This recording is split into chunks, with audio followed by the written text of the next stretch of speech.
My name is Caleb, and this is my wife, Elise.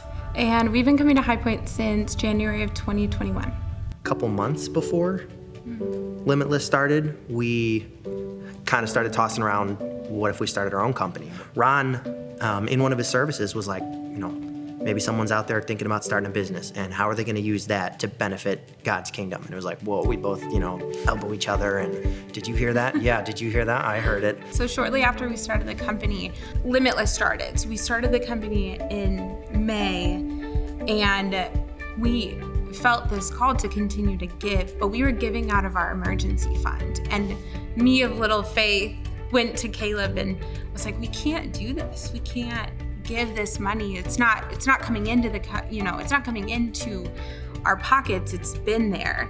We've already tithed. Yeah, we've already tithed on this. And Caleb kept pushing, and he was like, no, we need to give. And my sinful self won over, and we stopped giving. So there was a season that we were not tithing. I kind of came back and was like, hey, we need to give regardless. Like, let's cut the check. And we debated for a bit, and this time I won. And I was like, we're gonna write the check. And I was like, I don't care. We're just gonna cut the check. And we kind of knew, like, here's our monthly payments, what they had to be. And so we just wrote a check.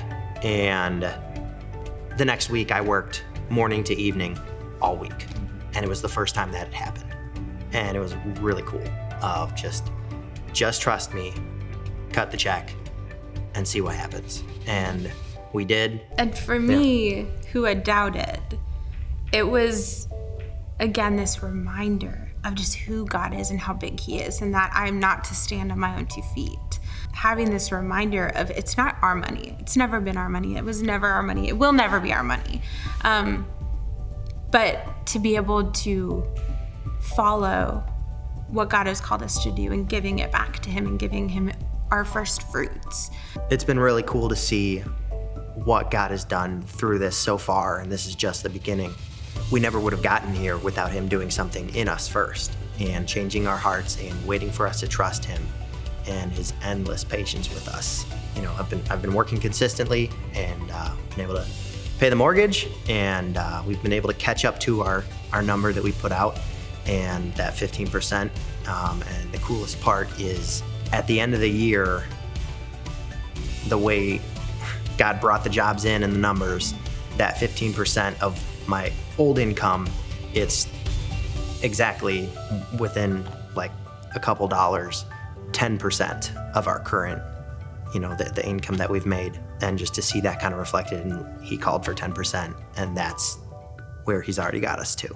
Being someone who had moments of doubt, looking back on it and seeing those numbers just line up within the dollar,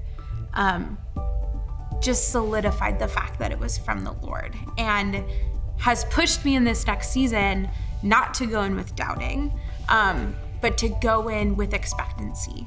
As we were talking about, next year's goals for the business and such, we decided, well, rather than focus on where are we going to get our income to and what do we want to income and gross and profit, let's look at how much do we want to be able to give and set that as our goal of, well, we want to be able to give this much. So what do we have to do to make that happen? As we go into year 2 of Limitless, we've picked a number, and it again is stretching us just based on what we hope the Lord will bring into the company.